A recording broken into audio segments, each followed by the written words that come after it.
Hey, I'm Niole, And I'm Peter. and this is the Mr.Prototype and Company podcast, where we're gonna discuss from product design, prototyping, production techniques, everything about making new stuff. Today, let's start with the basics. What is product design for you? Product design is incredibly broad. For me, it includes just about everything that you need to get from idea to market. And in all honesty, it often looks like once you have the idea, everything else will show itself. But it's a long process. And it's a process with lots of trial and error, and it takes a while, you know? Yeah. But even with that, a lot of people ask us, what is design? What is made with design? The answer for that is that everything is designed.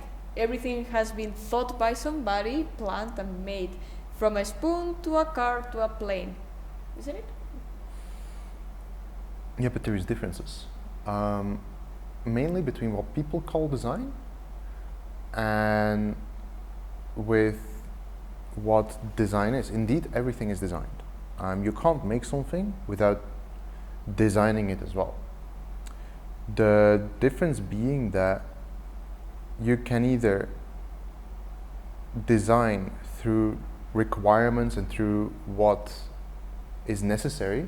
For example, if I'm gonna be making a wrench, I'm most likely the thing I care about is that it turns a bolt, right?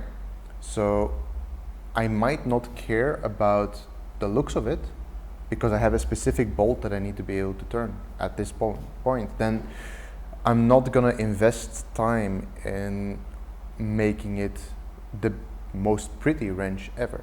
But it's still designed, because if it can do the task, sometimes you would call it engineering as well. If it can do the task, it's designed in part. But not every product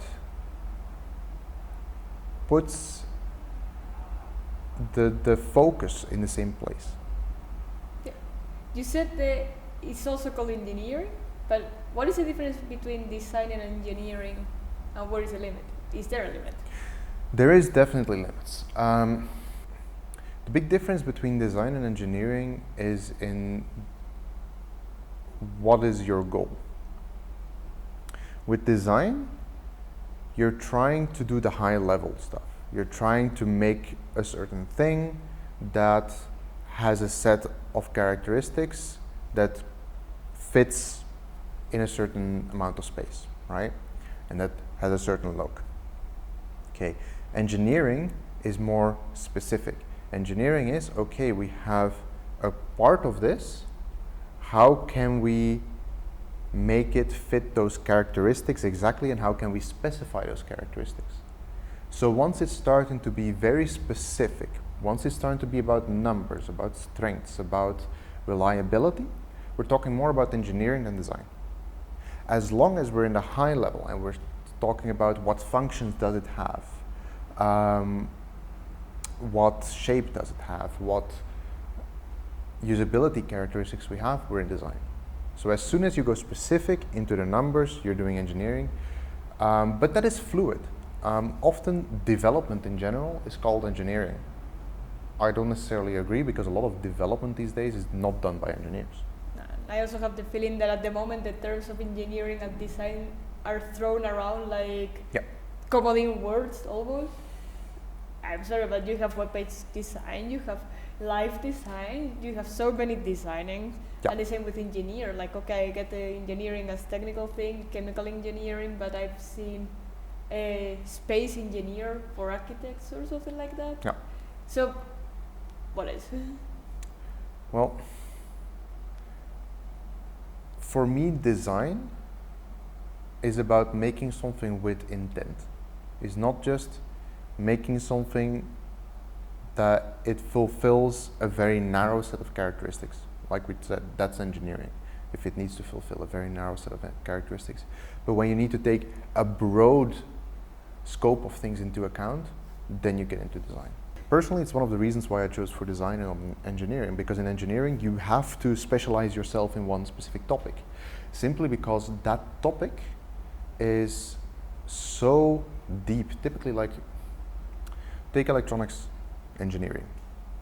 You need to know about a lot of very fine technical details to be able to do engineering properly. If you need to know that depth of details, you can't also go broad. Is it at least a theory? We try to break through that a bit here, but an electronics engineer will know exactly how to cost effectively and efficiently make a PCB.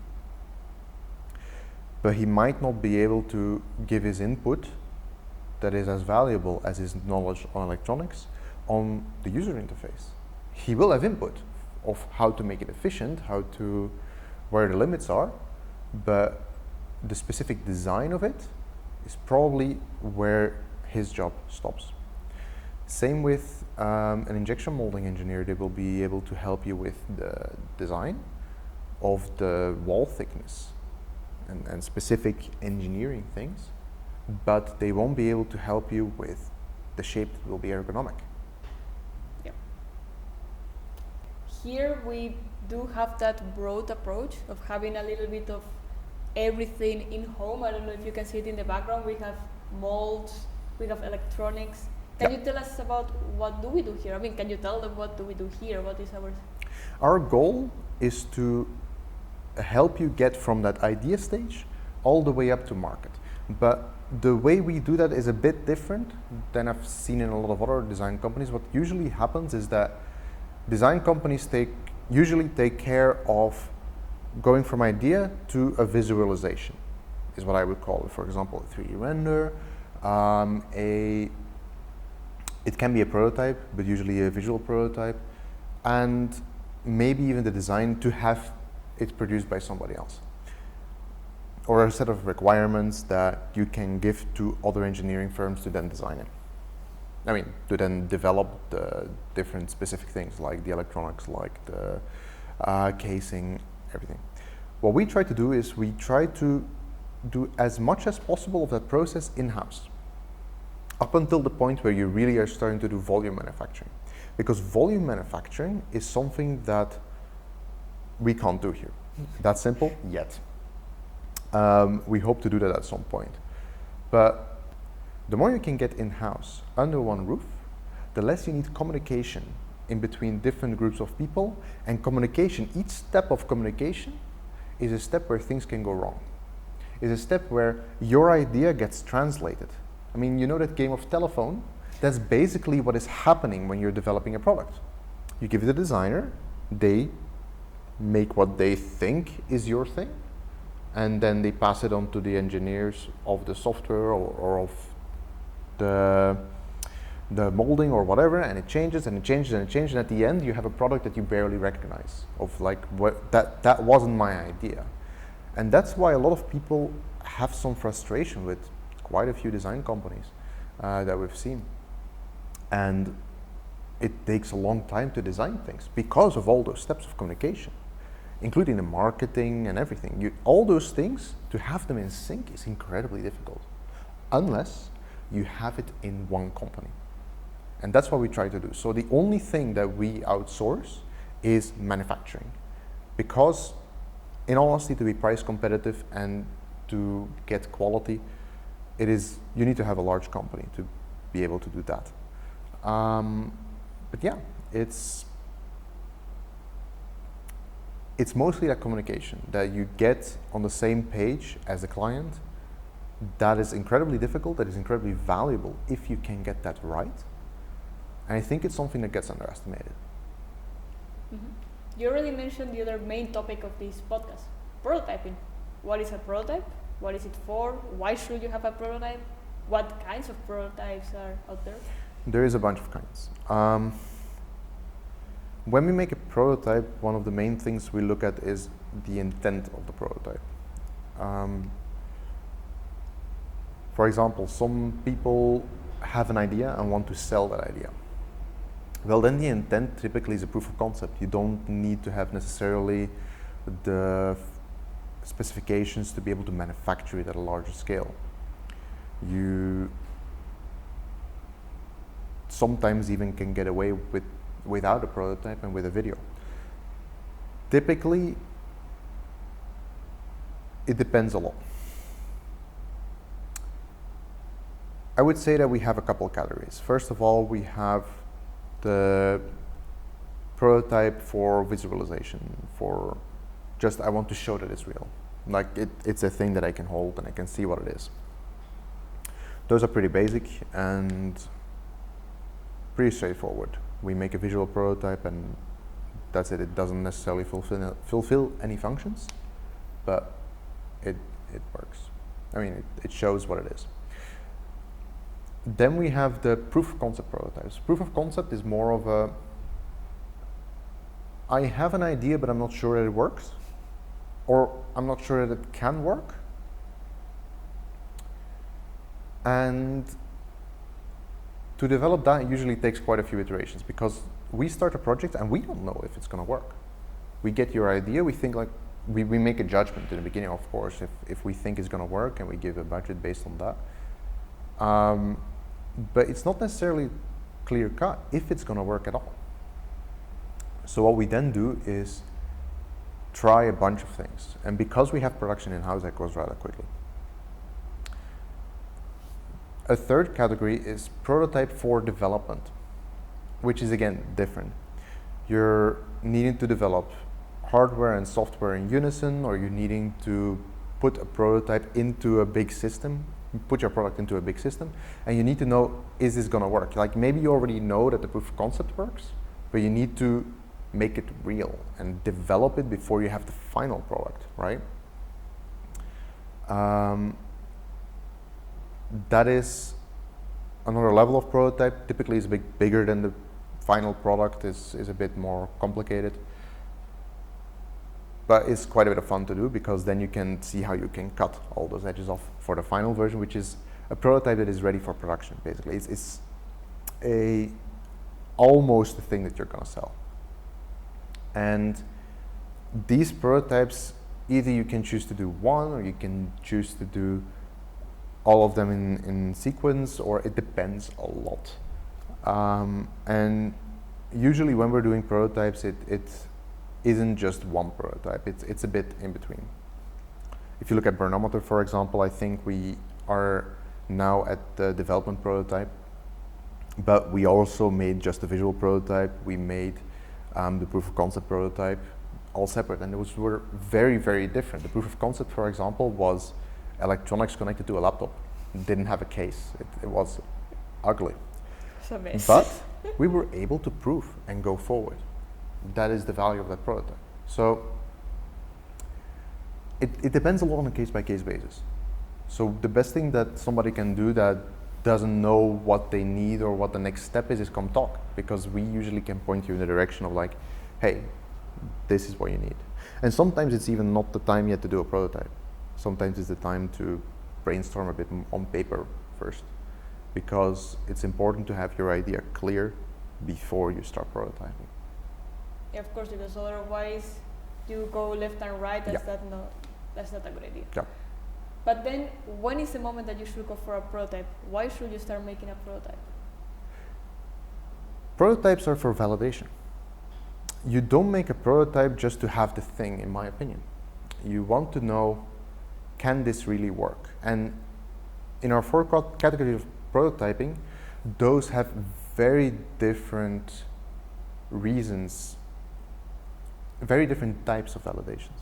You have, for example, for the shape prototype, what you want to validate is that it looks good in reality, because you can make a sketch, you can make a 3D model, but it's still quite different to hold something in your hands. It looks different, you get to touch it, all kinds of inputs are important.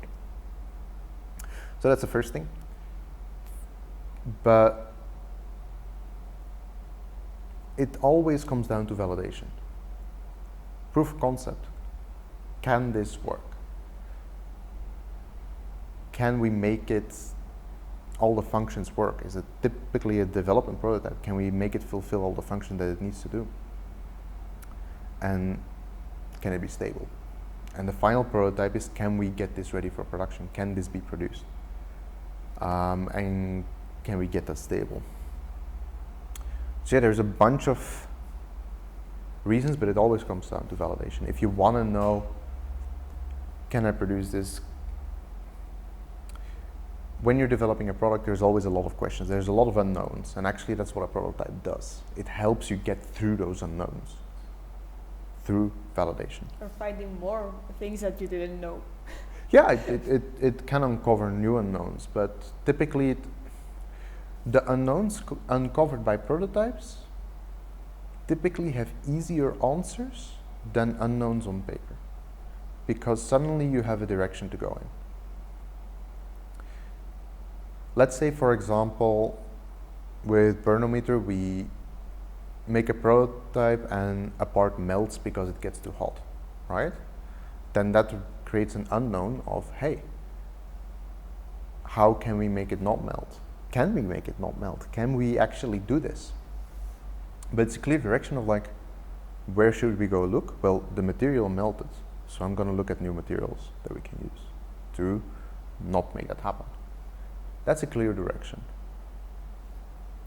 You said something melting. Do you have any interesting story or funny story about prototyping that has happened to us? We've had quite a few interesting things, I feel. There's always unexpected stuff that happens.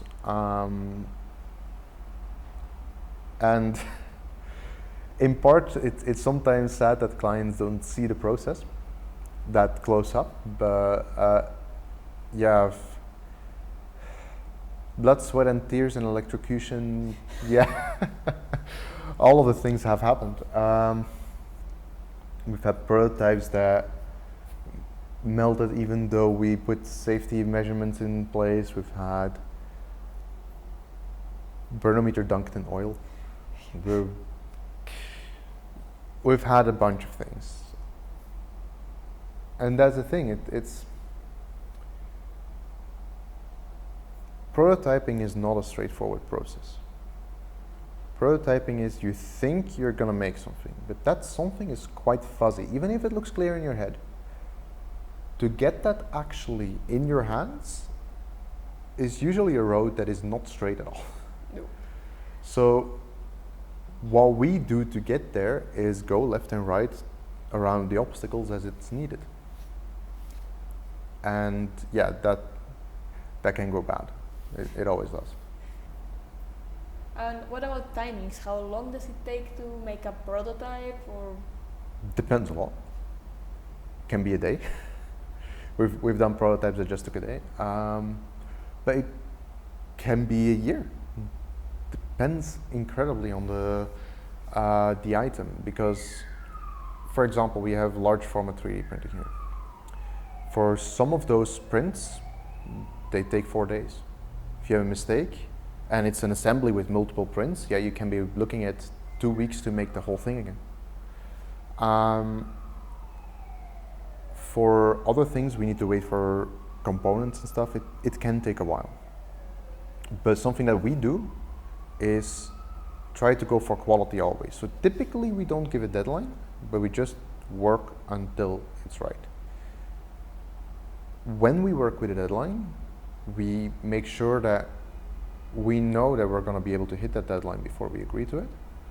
And we make sure that the project is very tightly controlled. Because if there is still some questions open, then it's difficult to do a project on time. I would actually say impossible, because you have to make sure that things work. So in an example, if a project is tight in time, and even if it's not normally, but if it is really tight in time, what we do is we establish the unknowns in the beginning. And we say, okay, we take this amount of time, could be a couple of weeks, or even a week, depends on the project again, to figure out these things that we don't know, to test them in proof of concept prototypes, right? Small sub pieces. We test them separately, all in parallel, and then we go forward with that. And after all that testing, we are typically pretty confident that we can do it, or if we can't do it. So that will be the moment where we commit to the deadline, or when we say, hey, this is not going to be possible to hit this deadline because we are having too many troubles here. So we try to make sure that you know when you're going to get your prototype at the end, when it's with a deadline. When it's without, we guarantee that you will get the best quality you can get. It's up to the customer to decide if they want a deadline or not. Working with deadlines means that instead of going for quality by working long on it and taking our time and looking closely, it means sometimes that we need to sprint. We need to work weekends, we need to work nights, and we do if necessary, but that implies a cost increase. What is not in question is quality. We will always deliver quality to our clients. Okay, I think this is great for maybe an introduction on product design and prototyping, unless you feel that there is any extra note that you want to put for this first episode. The reason I am doing product design, the reason I'm doing product design in large part is because I feel like we can make things here. And that's a feel like. But I think I'm correct in that we can make things here and we can make them better than people can make them in China. The reason is you can't make a product for people that you haven't seen that really connects with those people. You really need to be among the people that you're delivering to, your clients, to be able to make a product that resonates with people. And that's very difficult to do when you are abroad. So unless you have a product that is for everybody, which we don't recommend, it is really important to know your audience and to be connected with them. And because of that, making things here makes a lot of sense. Developing things here makes a lot of sense. And that's what we want to bring to the world. And I hope that more people dare to make things again in Europe, because we've sent so much out to China.